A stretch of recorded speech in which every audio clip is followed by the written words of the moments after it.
육성으로 힘차게 인사를 전해주시긴 했지만 정식으로 관객들께 한마디씩 첫인사를 먼저 부탁드리겠습니다. 진짜 많이 오셨네요. 감독님부터 해주실까요? 주말에 이렇게 귀중한 시간 내주셔서 너무 감사합니다.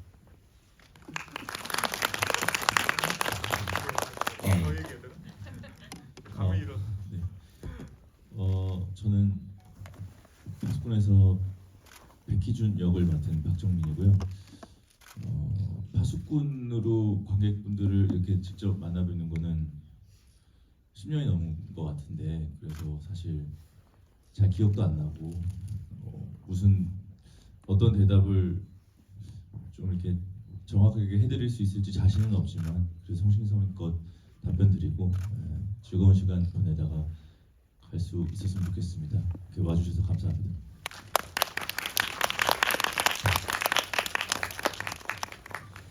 파수꾼 개봉으로 또 뜨거운 여름을 보내셨고 얼마 전에 청룡영화제에서 또 아주 활약상을 잘 받았는데 최근의 근황들을 좀 간단하게 얘기해 주시면 좋을 것 같아요. 네, 저는 지금 이제 작품 준비를 하고 있고요. 12월 말부터 좀 촬영이어서 촬영 준비를 하고 있습니다. 지금 가장 또 바쁘게 시간을 쓰고 계실 타이밍이네요. 박정민 배우, 죄송해요. 말이 끊었네요. 네. 맞습니다.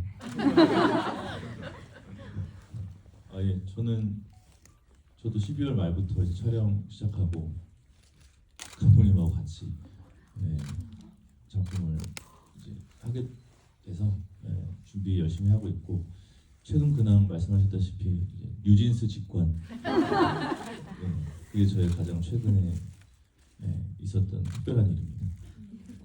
올해 또 밀수가 많은 사랑을 받아서 박정민 배우에게는 또 지금 좀 행복한 마음으로 마무리를 하고 잘 보내주고 다음 작품을 맞이하려는 준비가 되고 있는 타이밍이 아닌가 싶고요. 제가 아마 이 자리에 와 있을 수 있는 영광은 제가 각본집 인터뷰를 한 영광으로 아마 지금 이 자리까지 연이 계속 이어지고 있는 것 같은데, 그때 근황을 여쭤봤었죠. 그때는 아마 초봄?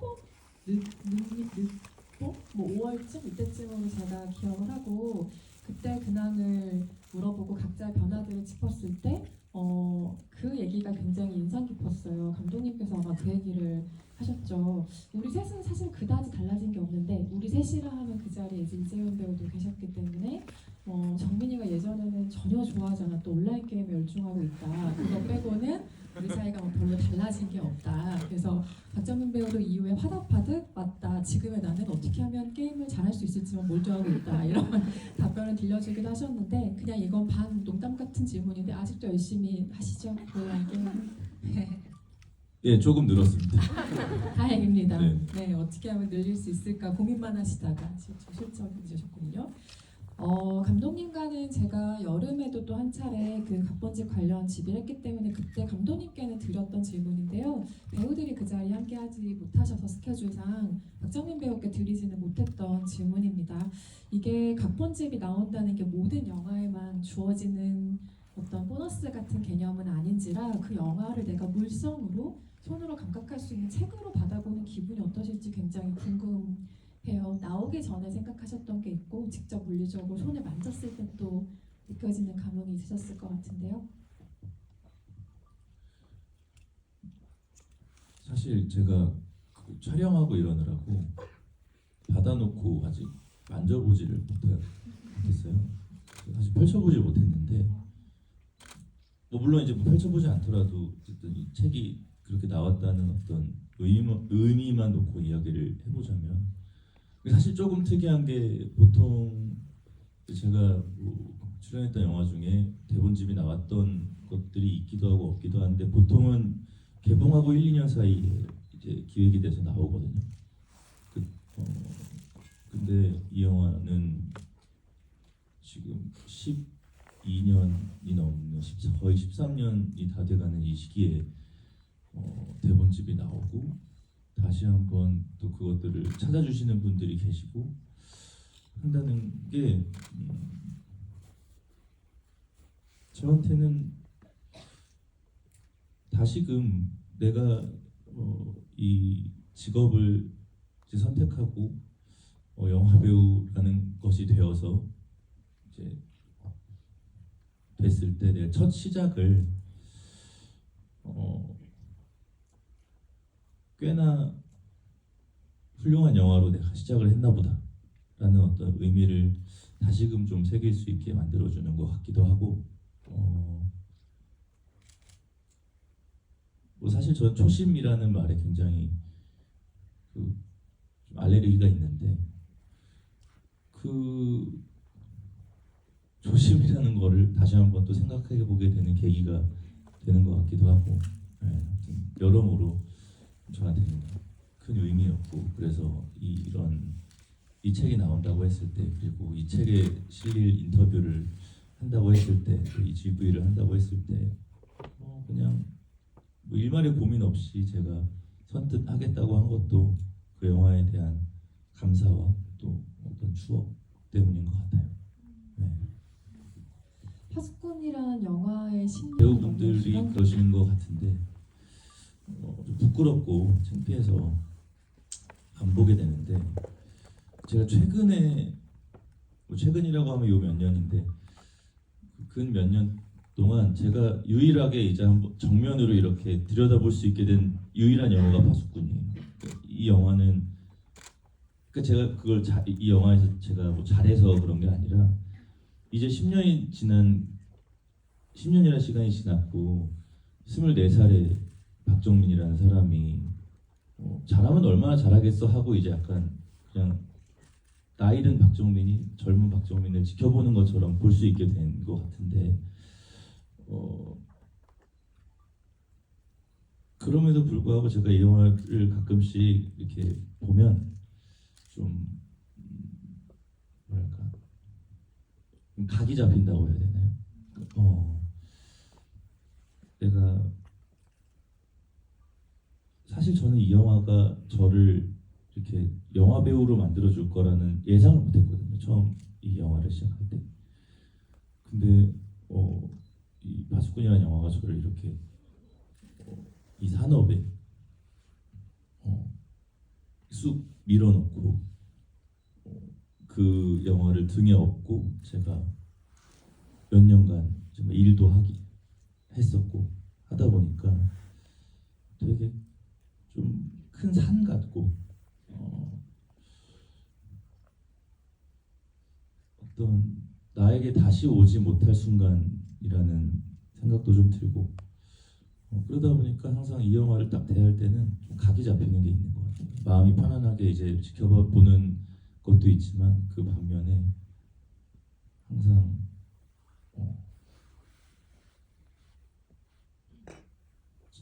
그런 어떤 좀 제 자신을 다잡는 어떤 계기가 되어주는 영화인 것 같다라는 생각이 들어요. 네. 연출자에게는 부담이 좀 있기도 하려나요? 아주 좋은 오래도록 호평받는 작품이 장편 데뷔작이라는 사실이요?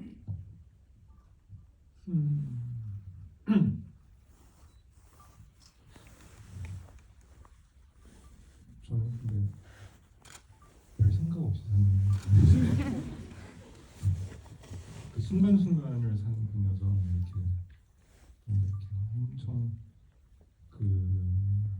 뭐 부담을 느낀다던가, 그리고 그게 뭐 감사한 마음은 당연히 존재하는데 그게 부담으로 다가오지는 않아요. 부담으로 다가오지 않아요. 저도 좀 작품을 이렇게 너무 부끄럽죠. 이렇게 보기. 근데 지금 정리랑 똑같이 이렇게 한번 가끔씩 보게 되면은, 그리고 우연치 않게 유튜브를 이렇게 짤이 계속 알고리즘이 기가 막히게 또 계속 추천해줘가지고 그래서 지금 뭐 정민이랑 재훈이랑 이렇게 연기하는 것들을 볼 때마다 이렇게 딱 뜨니까 이제 볼 때마다 뭔가, 그리고 그거에 대해서 얘기를 하시고 다른 그러니까 저한테는 지극히 되게 개인적인 부분들이 있는 작품이라고 생각하거든요. 그러다 보니까 이제 그게 그냥 제가 예를 들면 이게 어떤 그냥 순수 뭐 이렇게 장르물로서 만들어가지고 이렇게 오랫동안 화제가 됐으면 좀 달랐을 것 같아요. 와, 감사하고 진짜 사랑받아서 이런 자선적인 이야기는 아니지만 어쨌든 개인적인 감정들, 개인적인 어떤 제가 좀 위로받고 싶은 느낌의 영화다 보니까 그게 계속적으로 사람들이 이렇게 얘기를 해준다는 사실은 좀 뭔가 이렇게 말로 형언할 수 없는 어떤 지점들이 있는 것 같아요. 그래서 뭐 이렇게 딱 한마디로 뭐 감사합니다 뭐 이렇게 표현하기도 좀 그렇고 되게 낯설다 또는 뭔가 조금 좀 실감이 안 나요. 여전히 10년이 지났음에도 그거 실감이 안 나요. 그때 당시에 또 실감이 안 나요. 지금도 이렇게 얘기될 수 있다는 사실 자체가 실감이 안 나요. 어리석은 질문에 좋은 답변들을 들은 것 같은데 사실 제가 이 질문을 드렸던 이유 중에 하나는 뭐 감독님은 뭐 아무 생각 없이 사는 사람이다 이런 표현을 그냥 뭐 유머 섞어 들려주기도 하셨고 정민 배우는 각을 세우게 하는 영화다 이런 답변도 주셨지만 필모그래피 가운데 사람들의 아주 큰 사랑을 받을 수 있는 작품이 몇 편 있다는 거는 작업하는 사람에게도 행운에 가까운 일일 수도 있는 것 같아요. 그건 그들의 능력치와 노력과는 상관없는 일처럼 느껴질 때도 있고 그런데 그렇게 좀 정민 배우의 표현대로라면 산 같은 작품이 본인의 시작점에 있다는 것이 어떻게 생각하면 굉장히 의미의 강박에 갇히기 쉬울 수도 있는 일이라고 생각하거든요. 그래서 부디 뭐 세상의 소원이나 어떤 한호나 이런 것들이 두 분께 부담으로 다가가지 않고 언제든 파수꾼을 소환하려고 할 때 그게 굉장히 산뜻하게 친구를 만나러 가는 가벼운 기분이면 너무 좋겠다. 언제나 만나면 반가운 친구다라는 말씀을 꼭 드리고 싶었고요.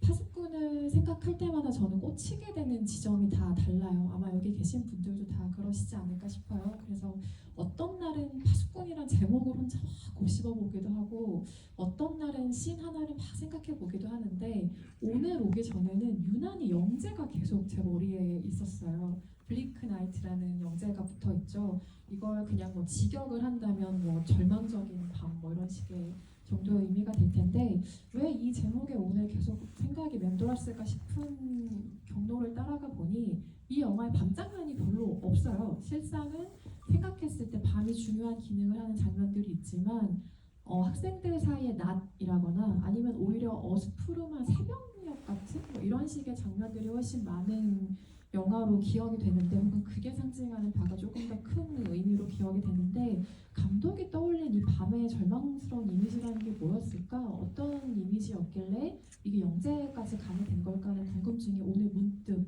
일었습니다. 그래서 이 밤이 지나면 인물들의 상황이 바뀌기 때문이었을까요? 왜 이런 영재를 고민하셨을까요? 해외팀에서 저는 있었는데 이제 여러 가지 이제 제목들이 있었는데 이제 브릭하우스라는 또 소설도 있고 하니까 그래서 뭔가 이렇게 그냥 직관적으로 좀 그냥 이렇게 논리적인 개념이 아니라 직관적으로 이제 제가 느꼈을 때 이 제목이 좀 정서랑 좀 맞닿는 느낌이 있어서 여러 제목들 해외팀에서 추천해줘서 이제 같이 논의하다가 좀 된 제목이었습니다. 감독님께서 가장 마음에 든 제목이었나요? 아니면 혼자만의 마음이 가닿는 어떤 제목이 있었지만 탈락했나요? 아니 제가 선택했어요. 제가 선택했고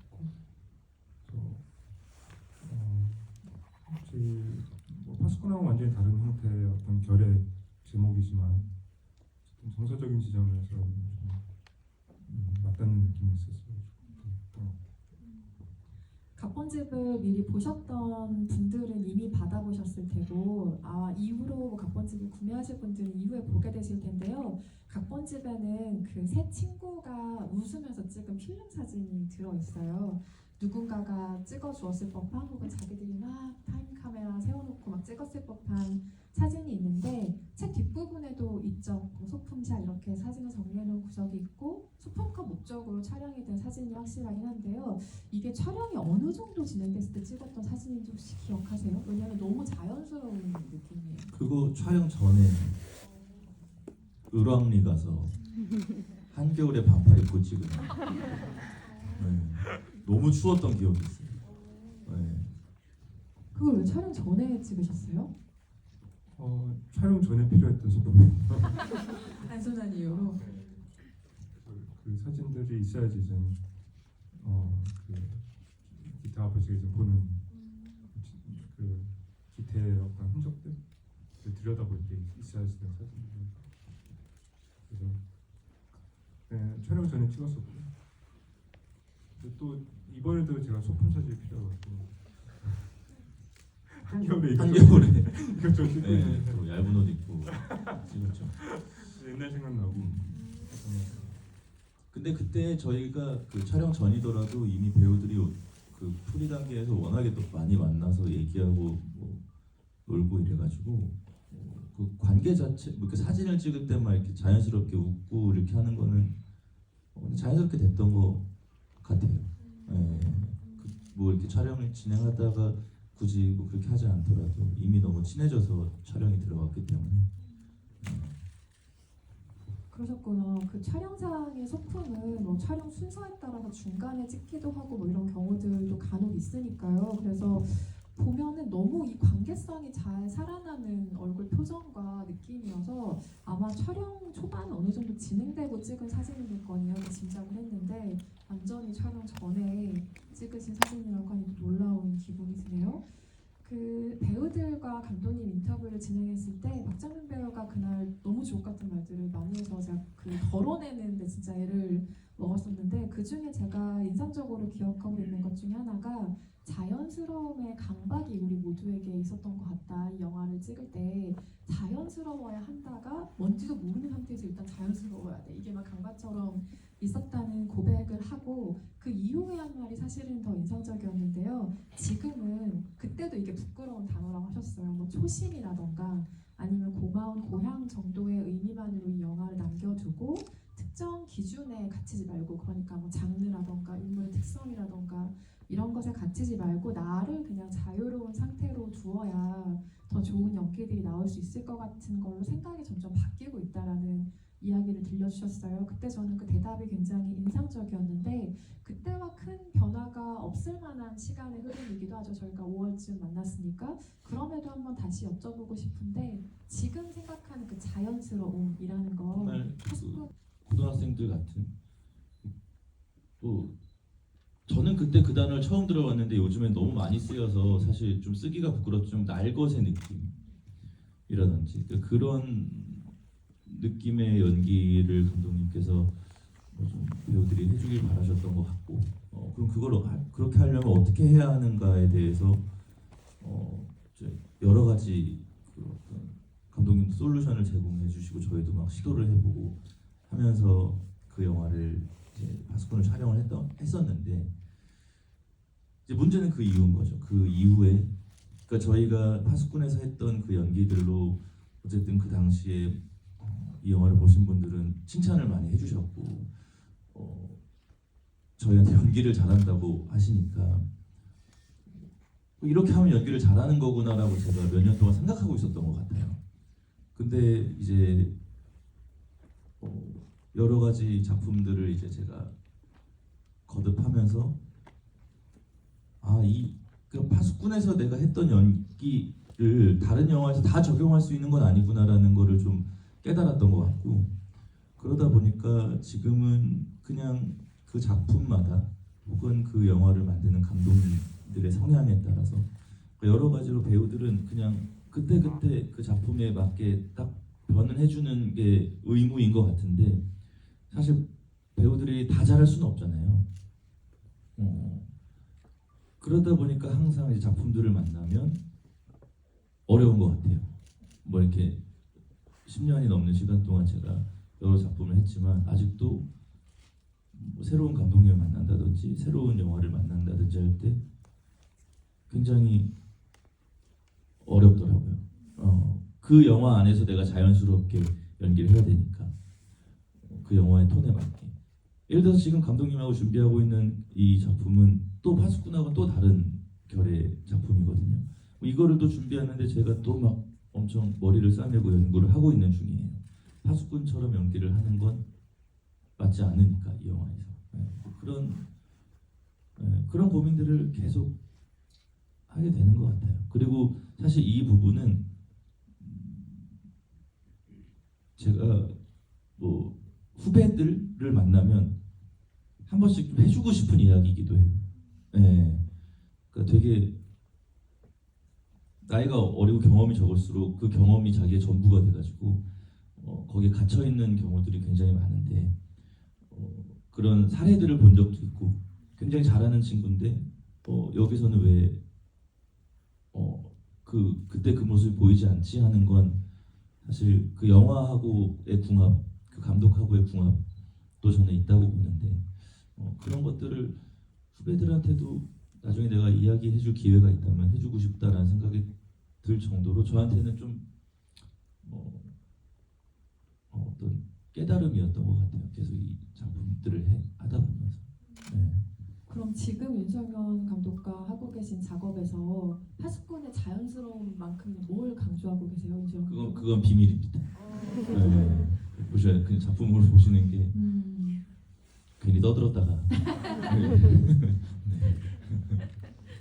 박정민 배우가 그 자연스러움을 너무 생각하다가 가장 인상적인 장면 중에 하나였거든요. 아마도 몸에 체화된 무언가가 있었을 것 같아요. 그래서 배우 스스로 기억하기에도 정말 자다가도 툭 치면 무언가가 나올 만한 시절이었기에 그 장면이 그렇게 나오지 않았었나 싶고 굉장히 재미있고 인상적인 에피소드이니 각본집 인터뷰에서 확인해 주시면 감사하겠습니다. 하나만 마지막으로 제가 질문을 드리고 관객석으로 마이크를 넘길 거예요. 제가 오늘은 관객 질문 정말 많이 받아야지라고 다짐을 하고 왔답니다. 그 각본집 사인으로 각인이 남은 게 있어요. 윤정현 감독님도 사인을 남기셨고 박정민, 이재훈 배우도 남기셨는데 그 사인을 남길 때 인상적인 뭐 기억나는 대사나 아니면 하고 싶은 말을 적어달라는 출판사의 요청이 있었어요. 근데 그때 각본집 사인에 피하지만 마라라고 박정민 배우가 적으셨어요. 이거는 극중 대사이기도 하죠. 그러니까 백희가 도윤에게 기태 아버지한테 전화가 올 수도 있는데 그 전화 피하지만 마라라고 얘기하는 대목이 있었어요. 그런데 저는 그 문장을 계속 볼수록 이게 조금 더 넓은 의미 같이 느껴져요. 어쩌면 배우가 자기 자신에게 하는 말일 수도 있고 왜냐하면 가장 오래 기억에 남는 대사는 이게 아니라고 했거든요. 다른 대사를 꼽아주셨었거든요. 그래서 이게 피하지만 말아라는 의미가 백희가 도윤에게 남기는 것 이상의 무언가가 있는 한마디를 적어주신 걸까 이런 생각을 나중에 하게 됐는데 그냥 무슨 생각으로 그 대사를 적으셨어요? 그러니까 말씀하신 것처럼 그냥 제가 저에게 하는 말이었던 것 같아요. 그 당시 뭐 지금도 마찬가지고 저는 습관처럼 피하는 사람이어가지고 네. 그래서 약간 다짐하고자 그 대사가 갑자기 그때 딱 떠올랐던 것 같아요. 네. 피하지만 말아라고 적으신 부분은 책 뒤편에 각인이 되어 있습니다. 한번 찾아보셔도 좋겠고요. 지금부터는 관객 여러분 질문을 받아서 같이 이야기를 나눌 텐데 저희가 선물이 오늘 하나 있어요. 근데 정말 하나 있어요. 그래서 그 하나를 가장 먼저 지목되신 분께 드릴 거거든요. 그래서 박정민 배우가 첫 번째 질문자를 지목을 해주실 겁니다. 가장 먼저 질문하시는 분한테 드린다고요? 그렇게 하지 말까요? 아까는 가장 멋진 질문을 하신 분한테 드리려고. 그렇게 되면 또 여러분과 제 역할이 굉장히 바빠지죠. 갑자기 멋진 질문을 생각하시느라 바쁘고 전 기록하느라 바빠질 텐데 네 그렇게 하시죠. 예. 그럼 일단 자유롭게 손을 들어주세요. 네 들어주시면 제가 지목을 해서 네, 일단 세 번째 줄에 계신 네 분께 마이크 드립니다.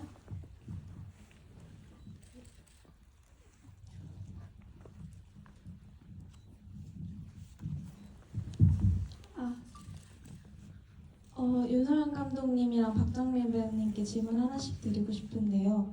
윤서현 감독님은 권기태가 권력자고 또 가해자인 인물이잖아요. 근데 가해자가 고통받는다는 이미지를 생각하기가 어려운데 그걸 발상을 어떻게 하게 되셨는지 그게 궁금하고요.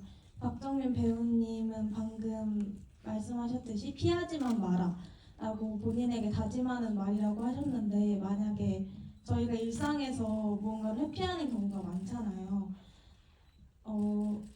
그 문제를 회피할 때 희준에게 그리고 어떤 문제를 회피하고 있는 우리들에게 피하지 않는 꿀팁이 있다면 듣고 싶습니다.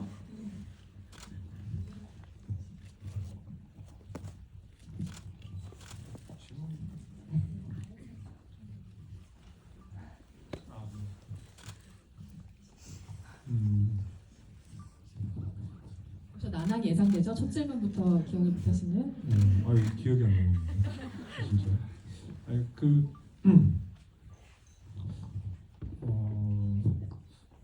모르겠어요. 전 남은 거 나오고 뭐 군대에서 지금 생활하다 보니까 폭력이라는 거의 근간이 되게 유약함에서 있는 걸 많이 들여다보게 됐던 것 같아서 그래서 그게 저한테는 되게 자연스러운 어떤 그리고 뭐지 폭력이라고 하면은 보통은 어떤 강함으로 오인하는 경우들이 많잖아요. 마초라는 어떤 성향 자체가 지금 굉장히 유리알 같이 깨지기 쉬운 사람들을 많이 봤고 그거를 지금 본인이 그 유리알 같이 깨지기 쉬운 걸 본인이 스스로 아니까 그거를 어떻게든 깨지지 않게 하기 위해서 더 공격적으로 대하는 그게 꼭 남자만 국한된 건 아닌 것 같고 지금 그런 부분들을 저도 가지고 있고 어느 정도는 그리고 정도의 차이지 어느 정도는 많이들 가지고 있다고 생각하는데 기태 같은 경우는 그 공간이 굉장히 연약하다 보니까 거기서 나오는 어떤 특히나 어렸을 때는 더더군다나 객관화가 안 되니까 스스로 그래서 소통의 어떤 미숙함들을 좀 가진 어떤 가해자로 저는 접근을 하지는 않았던 것 같아요. 가해자 피해자라는 개념으로 이제 생각하지는 않았던 것 같고 한 명의 그냥 연민을 느낄 만한 어떤 존재로서 저는 생각하고 그 캐릭터를 만들어냅니다. 어떤 인물이 보여주는 폭력성 자체를 모두 옹호할 수 없는 건 사실이긴 한 것 같은데 그 안에서 인물의 어떤 면을 다면적으로 보여주느냐가 사실은 연기가 혹은 해야 할 일인 것 같고 이 영화의 기태 같은 경우는 너무 연약하기 때문에 좀 위안을 떠는 인물처럼 보이죠. 그렇게 보이도록 그려냈다는 점이 파수꾼의 중요한 성취가 아닌가 합니다. 박정민 배우님 뭐 하기 싫을 때 피하지 않는 꿀팁은 뭔가요? 본인은 어떻게 다스리세요 일단? 그리고 누군가에게 그 꿀팁을 전해주신다면 어떻게 전해주시겠어요? 계속 생각해봤는데 사실 떠오르는 건 없고요. 피할 수 있을 때 최선을 다해서 피하는 게 좋은 것 같습니다. 네. 이거는 박정민 배우의 답은 아니지만 제가 그 영화 스태프들 만날 일이 많잖아요. 뭐 배우 감독도 마찬가지지만 근데 그 모 음악 감독이 해주신 얘긴데 그 악상을 적는 노트의 맨 앞장에 그냥 써라고 다 적혀 있더라고요. 그래서 그냥 아무 생각 없이 그냥 쓰고 생각한다고 이거 괜찮을까 막 뭐 이거 할 수 있을까 이런 생각할 시간에 그냥 써가 자신의 중요한 모토라고 얘기해 주신 적이 있는데 갑자기 생각이 납니다. 두 번째 질문 또 받아보겠습니다. 감독님께서 한번 너무 오래 걸릴 텐데 근데 지목해 주시네요. 네. 오늘 바로 네. 세 분 나란히 손 드신 가운데 네 어느 분께 드릴까요? 잠깐만. 왼쪽 할게요. 왼쪽이요? 이쪽으로 왼쪽이죠? 네. 제 기준으로. 네. 본인들 기준. 그렇죠. 맨 오른쪽에 계신 분인 것 같아요. 죄송합니다. 감독님 기준 왼쪽. 네. 네, 안녕하세요. 저는 파수꾼을 굉장히 좋아하고 많이 봤는데 오늘 다시 보면서 느꼈던 점이 그 전에 봤을 때는 약간 그런 심리적인 것들이 굉장히 와닿았는데 오늘 볼 때는 사실 요즘 학교 폭력 문제가 조금 심각한 수준인데 이게 어떻게 보면 학교 폭력을 저지르는 사람에 대한 서사로도 보여질 수가 있지 않나라는 생각이 조금 들었어요. 그래서 거기에 대해서 또 제가 요즘 제일 고민하는 부분이기도 한데 예술에서의 도덕과 예술의 관계에 대해서 좀 어떻게 보시는지 조금 궁금합니다. 두 분 다.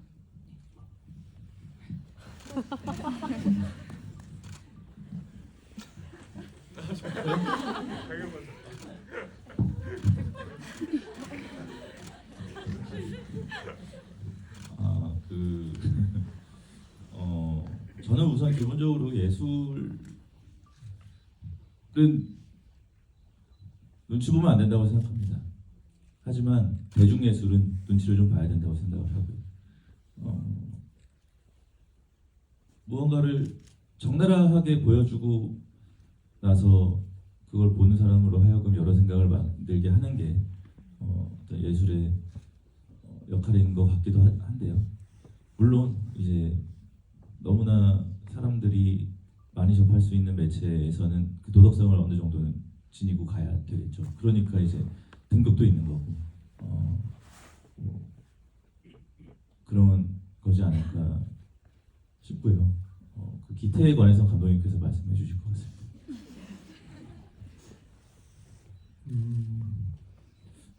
그 뭐지 파수꾼을 약간 저는 우선 1차적으로 학교 폭력에 대해서 많이들 저한테 물어봐요. 혹시 학교 폭력 연관된 거 아니에요? 특히나 요즘에 막 그런 이슈들이 많다 보니까 저는 뭐 굉장히 정의의 어떤 편에 섰었고 뭐 그런 저는 이제 학교 폭력이라는 개념에 대해서 굉장히 좀 분노하는 편이에요. 그래서 굉장히 이렇게 더글로리를 보면서 굉장히 통쾌해하고 뭔가 진짜 우리나라 법에 뭔가 문제 있는 게 아닌가 이런 생각이 들 정도로 조금 그게 제대로 기능을 하지 못하는 부분들이 분명히 존재한다고 생각을 하고 그런 거에 초점이 맞춰진 작품들이 있는 것 같고요.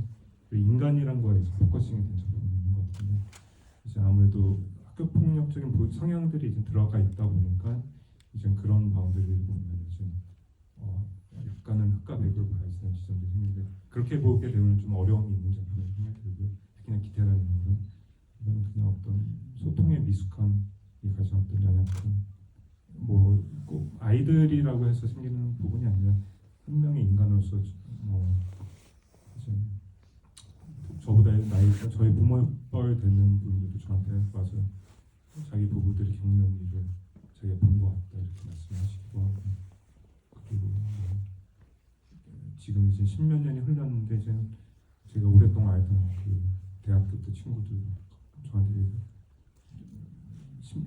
10년이 흘러서 똑같이 이런 상황들 겪어서 그 관계들이 다 깨진 경우들도 있었고 그러면서 저한테 또 그 얘기를 하는 경우도 있었고 굉장히 이게 뭐 아이들이라는 어떤 그렇게 국한시켜서 볼 수 있는 지점은 아니라는 생각이 들고요. 미숙한 어떤 소통 방식과 어떤 본인을 지키기 위해서 했던 말들이 도리어 관계에서 이제 상처를 주게 되는 경우 굉장히 보편적인 영역이라는 생각이 들어서 그런 지점에 좀 더 저는 방점을 짓고 만들었던 작품이라고 생각이 들고 학교 폭력에는 개념으로서 이제 들고 와서 이제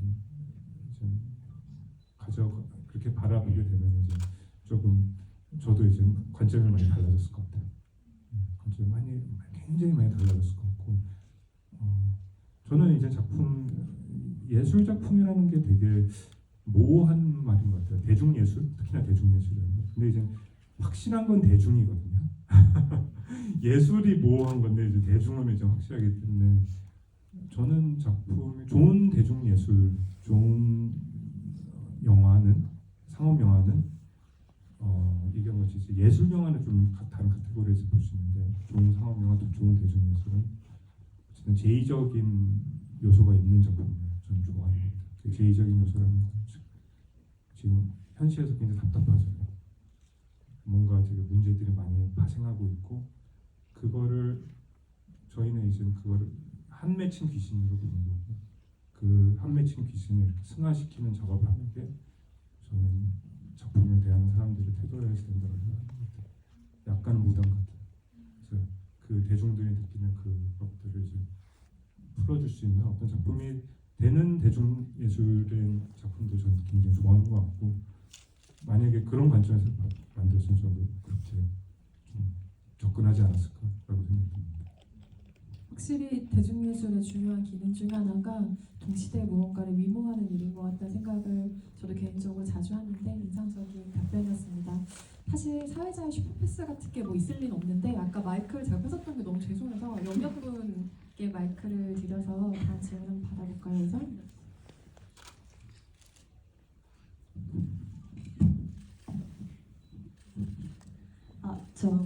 그 기태의 맑은 공을 이제 마지막에 백기가 전학 가고 나서 찾아가서 공을 주고 갔는데 그 의미가 좀 궁금했거든요. 왜냐하면 동윤이가 생일 선물로 달라 그랬을 때도 싫다 그랬는데 베키가 달라고도 안 했는데 주고 갔고, 그리고 마지막에 약간 극단적인 선택에 대한 그 결심이랑 또 관련이 있는지, 그리고 하필 하나밖에 없는 공을 왜 동윤이가 아닌 베키한테 줬는지 궁금합니다.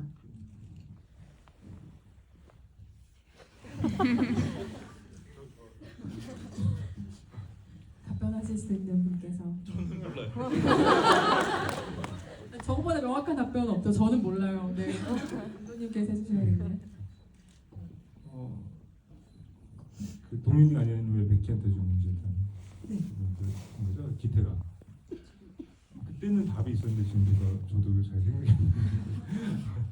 그러니까 이거는 뭐 그때 당시에 이제 기태랑 얘기를 했을 때 일단 그 이재현 배우 얘기를 했을 때는 이제 어렴풋이 생각이 나는 거는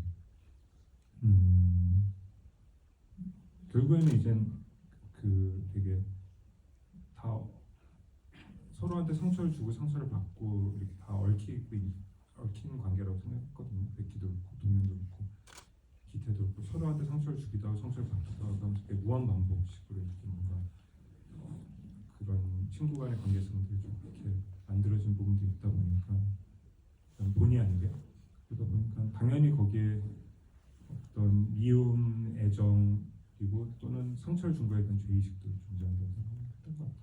동현이 느끼는 죄의식도 있고 그 베키가 느끼는 죄의식이 있는 것 같아요. 기태를 향한 죄의식이 있는데 또한 기태 또한 베키한테 행했던 것에 대한 죄의식이 있기 때문에 그 죄책감들을 그래도 용기 내서 마주한 순간이라고 저는 얘기했었어요. 생각해보면 각자가 가지고 있는 어떤 죄의식이 물성을 가진 뭔가로 전달이 계속 되는 영화인 것 같다는 생각도 지금 듭니다. 질문과 답변 감사하고요. 다음 질문자는 박장님이 먼저 질문해 주실까요? 저기 털모자 쓰신 남자. 뒤쪽에 있습니다.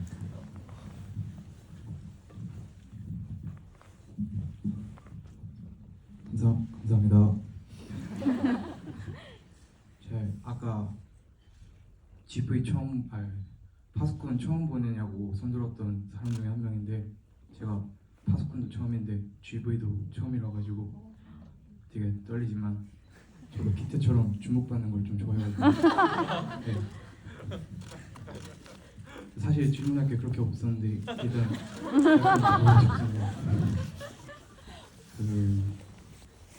사실 중간에 말을 하지 않겠습니다. 자, 되게 조리 있게 말할 생각을 많이 해놨는데 지금 굉장히 설레가지고 조금만 여유를 가지도록 하겠습니다.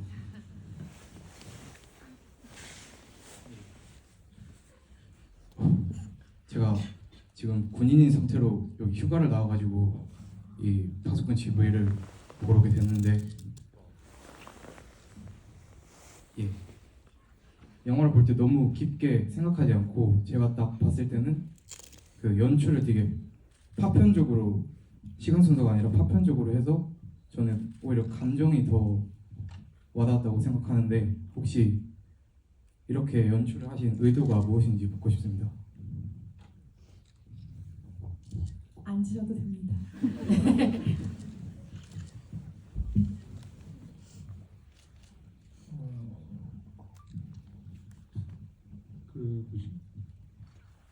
우선은 그 전체 뭐 이건 얘기하기 시작하면 좀 너무 길어질 것 같아서 전체 틀에서 이제 제가 잡았던 거는 진실에서 먼 사람부터 진실에 가까워지는 구성을 원했던 것 같아요. 근데 이제 아무래도 이제 진실에서 먼 사람은 이제 아버지잖아요.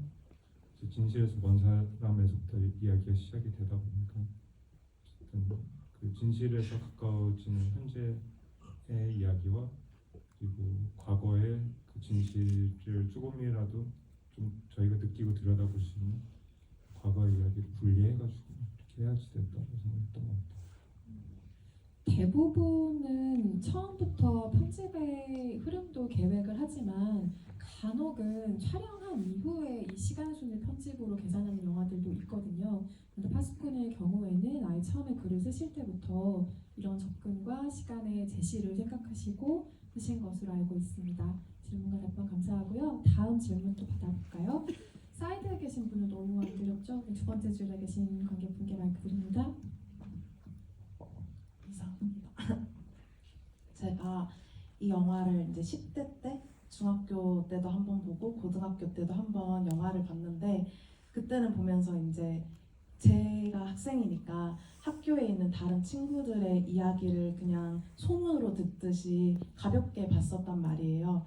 근데 이제 지금 제가 20대 중반이 되었는데 20대 중반이 되어서 이 영화를 보는데 그때 당시에는 기태라는 친구에 집중해서 봤었는데 오늘은 되게 동윤이한테 마음이 많이 가는 거예요. 그러면서 친구들의 미숙함도 보이고 관계성도 보이고 되게 마음이 안 좋았는데 두 분께서도 감독님, 배우님 두 분 다 이 영화를 찍으셨을 때랑 앞자리가 달라지셨잖아요. 그래서 혹시 이 영화를 지금 다시 보셨을 때 그때 당시와 다른 감정이 드시는지도 궁금하고 저도 또 앞자리가 달라졌을 때 더 어른의 시선에서 이 애들을 보게 될까라는 게 궁금해서 어떻게 달라지셨는지 궁금해서 질문 드립니다.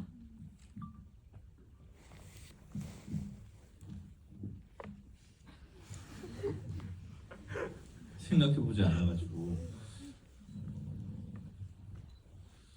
근데 솔직히 말씀드리면 저는 제가 나온 영화를 보면 그 영화가 그러니까 이제 관객분들이 그 영화를 대하는 것과 조금 다른 것 같아요. 저는 계속 저의 변화를 관찰을 하고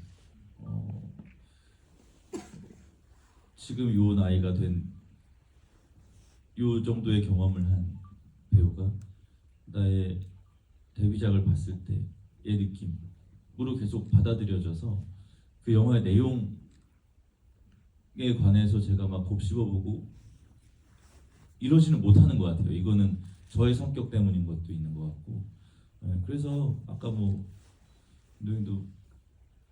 감독님이 표현하신 그 낯설다라는 단어가 되게 정확한 것 같고 전 지금 봐도 굉장히 낯설고 그 영화가 뭐 부끄럽기도 하고 계속 그런 감정들의 연속인 것 같아요. 저는 파수꾼이라는 영화를 보면.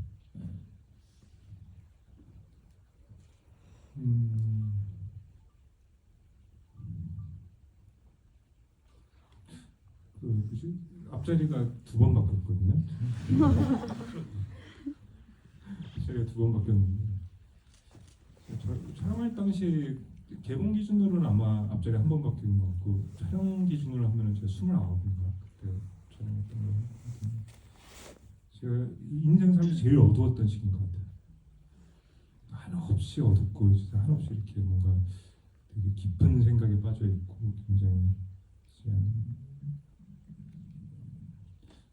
어찌 보면 인생에 대한 고민이 제일 깊었던 그런 시기였어가지고 그때 그런 에너지를 쏟았기 때문에 이런 어떤 깊은 어둠이 스며 있는 작품이 나오지 않았나 이런 생각이 들고 그 이후부터 이제 그게 근데 이제 제가 말씀드렸던 것처럼 지극히 개인적인 서사가 담긴 건 아니지만 개인적인 감정이 담겨 있는 영화다 보니까 저는 저를 뭐 아까 대중예술에 대해서 뭐 되게 개똥철학을 한번 얘기했는데 파수꾼을 만들 때는 그런 개념을 만든 건 아니고요. 제 안에 있는 어떤 유령을 이렇게 보내고 싶다는 마음을 만들었던 것 같아요. 그러다 보니까 극장에서 이제 그 혼자인가 그때 이렇게 시사를 하는데 펑펑 울었어요. 막. 진짜 이렇게 울 수가 있을 정도가 되나 싶을 정도 펑펑 막 울어가지고 그때 좀 많이 바뀌었던 것 같아요. 지금. 그래서 약간 그래서 지금은 별 생각이 없는 지금 별 생각이 없고 그때 당시에 제가 이제 좀 보이게 되는 내가 좀 이런 어떤 어둠들을 가지고 있었구나 이런 어떤 상처들을 가지고 있었구나 이런 죄의식을 가지고 있었구나 이런 걸 좀 들여다보고 근데 문득 계속 생각이 나요. 왜냐면 나만의 있거든요. 특히나 어떤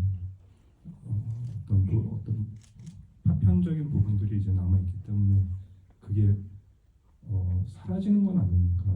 어느 정도 이렇게 제가 제 안에 있는 거를 이렇게 좀 이렇게 승화시켰다고는 하지만 좋게 얘기하면 성장인 거고 성숙인 거고 나쁘게 얘기하면 모르겠네요. 나쁘게 얘기하시면 어쨌든 근데 뭐 그러다 하지만 그럼에도 불구하고 분명히 존재하는 부분들이 있기 때문에 서늘해지긴 하는 것들. 나이가 들어도 딱 봤을 때 서늘하다 이런 어떤 약간 소름이 돋는 약간 그런 느낌들이 있는데 근데 지금 훨씬 여유가 있어지고 나이가 들면서 좀 더 이렇게 좀 다른 좀 더 넓은 부분들 그 긍정적인 부분들을 보려고 노력을 해왔고 20대 때 제가 가졌던 어떤 그런 치열한 이렇게 좀막 이렇게 했던 부분들을 또 마주하는 느낌도 있어가지고 아유 진짜 되게 힘들었구나 뭐 이런 생각도 들기도 하고 약간 저에 대한 그런 것보다도 약간 좀 더 이렇게 누군가로 좀 타자화가 된 느낌. 그러니까 제 자신의 젊은 20대 때의 어떤 제가 이거 만들 때 어떤 태도, 어떤 면들이 좀 그랬던 것 같아요. 질문해주신 분 완전 파수꾼 퀴즈시네요. 30대에 또 보시면 어떨지 궁금하기도 하고 저는 비슷한 질문을 세 분께 바꿔서 지금은 어느 인물을 가장 연민하세요? 라고 여쭤봤던 기억이 있어요. 그때 지금은 또 생각이 바뀌셨을 수도 있겠죠. 몇 개월 사이에. 그때 감독님은 동윤인 것 같다라고 이야기를 하셨고 박정민 배우님은 인지 그러니까 조성아 배우가 연기하신 그때 아버지가 너무 안쓰럽다 이런 대답을 하셨던 기억이 있습니다. 자세한 내용은 각본집 인터뷰 있어요. 저도 근데 점점 그렇게 네. 아니 아버지- 아빠가 제일 안 되지 않았어요? 네. 네, 심지어 가족도 없다며 너무 안쓰러워하셨던 기억이 있습니다. 다음 질문 또 받아볼까요? 점점 더 손을 많이 들고 계신데 네. 이쪽 사이드로 한번 가볼까요? 저쪽에 네, 끝에 앉아 계신 분, 이쪽 몇 번째 줄? 다섯 번째 줄에 앉아 계신 네. 박정민 배우님께 질문 드리겠습니다. 연기 공부를 하는 학생으로서 질문 드리고 싶은데요. 일단 너무 팬이고요. 데뷔작인 파수꾼이라는 이 작품에서와 작품 필모가 조금 더 쌓인 지금 처음 대본을 받고 인물을 맞닥뜨릴 때 인물을 메이킹하는 과정에서 차이가 있는지 궁금하고요. 그때와 지금의 인물 메이킹하는 첫 시작이 뭔지 궁금합니다. 지금 동료 기자분이 오시는 줄 알았어요. 네, 갑자기 감사합니다. 제작 보고회 같은 느낌이네요. 그때 좀 다른 것 같아요. 아까 말씀드렸던 거에 연장선상인 것 같은데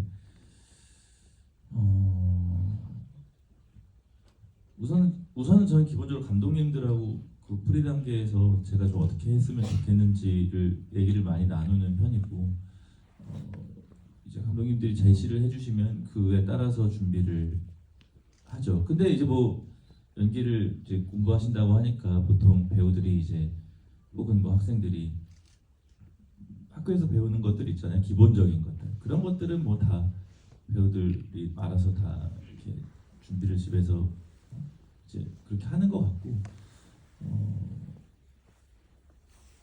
영화마다 감독님들마다 그 역할에게 바라는 게 이제 다 다르기 때문에 그것들을 이제 충족을 시키려면 내가 어떤 연습을 해야 하는가, 뭐 어떤 노력을 해야 하는가, 살을 찌워야 되나, 뭐 살을 빼야 되나, 뭘 연습을 해야 되나, 뭐 대사를 좀 다르게 해야 되나, 뭐 사투리를 해야 되나, 뭐 이런 식으로 그런 디테일한 것들을 종합해서 하는 것 같아요. 뭐 이렇게 자 받았으니까 난 이제 이걸 처음으로 하겠어 하면서 하는 단계는 뭐 딱히 정해져 있는 것 같지는 않고,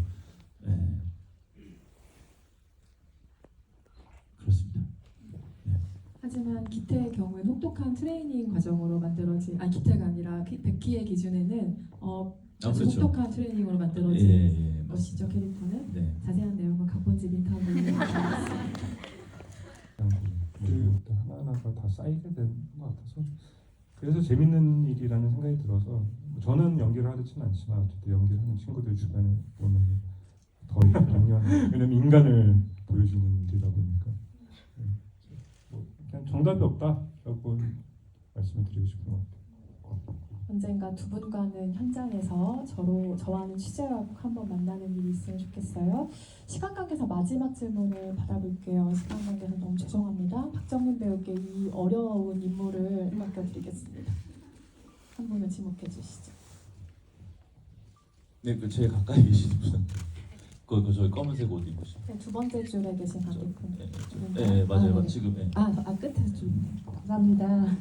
저는 그냥 지금 딱 생각난 질문인데 항상 파수꾼에 대한 뭐 인터뷰나 이런 걸 보면 그 박정민 배우님께서 파수꾼이라는 작품은 나에게 산과 같은 그런 존재감으로 다가온다고 그런 인터뷰를 많이 들었어요. 그래서 근데 그 얘기를 들으니까 얼마 전 배우님이 전에는 등산을 아주 싫어하신다고 들었거든요. 근데 얼마 전에 배도라지 크루님과 등산하신 모습이 포착이 되었어요. 그래서 어떤 계기로 등산을 하시게 되었는지 그게 좀 지금 순간 너무 궁금하고요.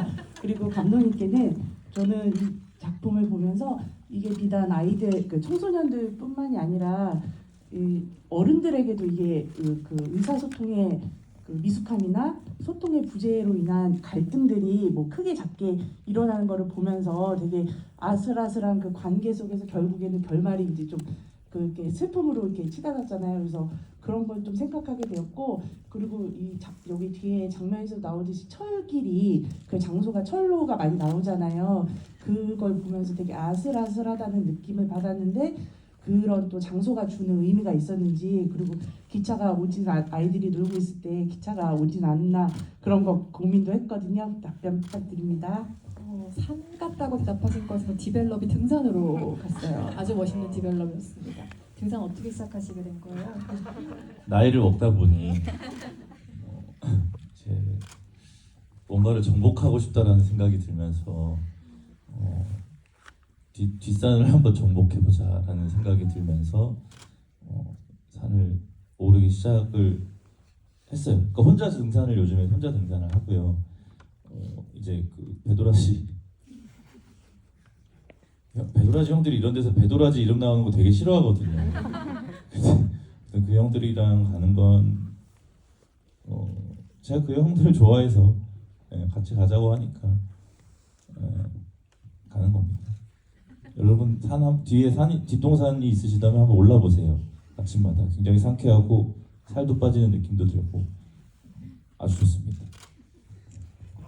이제는 그러면 산 오르는 걸 좋아하게 됐나요? 좋아하진 않습니다. 억지로 하는 거죠. 감독님도 답변해 주셔야 돼요. 기찻길에 대한. 네. 그냥 굉장히 영화적인 공간이고요. 뭐 분의 연도처럼 기차가 실제로 다니는 길은 아니었죠? 기차가 다니는 길이었어요. 수시로 다니는 길은 아니었. 수시로 다니는 길은 안 됐어요. 네, 감사합니다. 그리고 저희가 마무리하기 전에 가장 어려운 시간이 남아 있어요. 이거 질문 받으셨던 것 중에 인상적인 질문을 하나 꼽아주셔야 합니다. 기억하세요? 다들 질문 너무 잘해주셔서 다 좋았고, 그냥 마음이 좀 걸리는 그 배우 하신다는 연기 공부하신다는 분에게 응원의 의미로. 이게 뭐냐면 그 영화에 나오는 그거 야구공인데, 영화에 진짜 실제로 쓴 건 아니고 그냥 야구공에다가 저희 이제 감독님하고 저하고 사인해 놓은 건데, 원하시나요? 네, 감사합니다. 네, 혹시 괜찮으시면 앞으로 잠시 나와주시겠어요?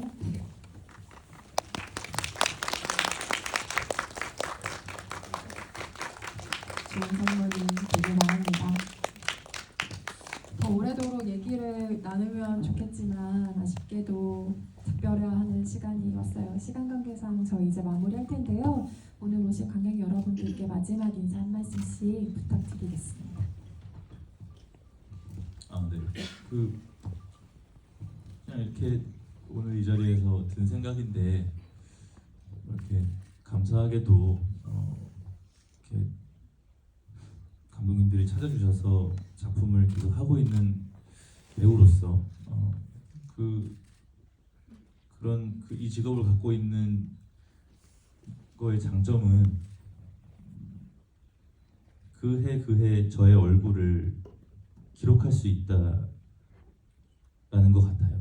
그리고 저의 어떤 현재의 어떤 실태를 이렇게 남기면서 살아갈 수 있다라는 게 굉장히 좋은 거구나라는 생각이 오늘 새삼스럽게 들었고, 그 기록의 가장 처음이 파수꾼이라는 건 저한테 있어서는 굉장히 감사한 일이구나. 앞으로도 이런 자리가 언젠가는 또 있을 것 같은데 그때마다 감사한 마음으로 이렇게 찾아뵙고 인사드려야 되겠다라는 생각을 했습니다. 오늘 한 주를 마무리하시는 날에 이렇게 찾아와 주셔서 감사드리고 시간이 지나서 또 다음에 이런 기회가 있으면 꼭 뵀으면 좋겠습니다. 고맙습니다.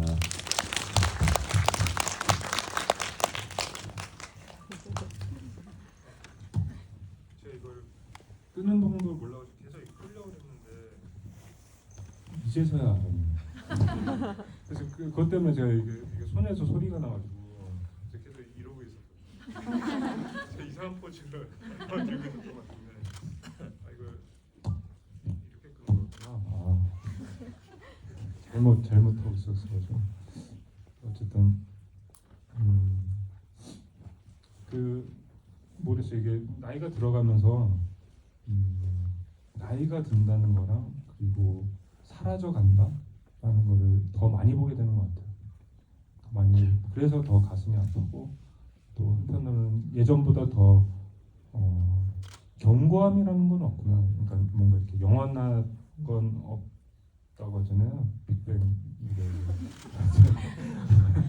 근데 정말 그런 느낌으로 정말 이게 영원할 것 같았던 것들이 굉장히 쉽게 사라지기도 하고, 그리고 나이를 들어감에 있어서 그게 너무 자연스럽게 또 받아들여지게 되고, 그리고 그런 것들을 계속 겪다 보니까 제가 아직 나이가 아주 많은 건 아니지만 그래도 이제 이걸 만들 당시에 비해서는 굉장히 좀 많아졌기 때문에 그래서 이제 드는 생각이 이 순간이 아주 길지 않을 수도 있다라는 생각이 듭니다. 이제 남은 이 순간들이. 그래서 더욱 더 감사하게 생각하고 있고요. 그리고 이게 계속 더 지속됐으면 좋겠고 더 이렇게 만날 수 있는 자리들이 더 생길 수 있으면 좋겠지만 그렇게 되지 않기 때문에 이 순간이 귀중한 거기 때문에 그래서 다시 한번 좀 감사드린다는 말씀 드리고 싶고, 그리고 다음에 또 이런 자리를 가질 수 있길 바라면서 또 뵙길 고대하겠습니다. 감사합니다. 김상현 감독의 얘기처럼 오늘 순간이 아주 소중하게 남으셨길 바라고요. 이거는 뭐 어디까지나 제 짐작이지만 파수꾼 자리는 계속 이어질 것 같아요. 언젠가 어디서든. 그럼 그때 다시 두 분과 혹은 더 세 분과 반갑게 조우하시면 좋겠고요.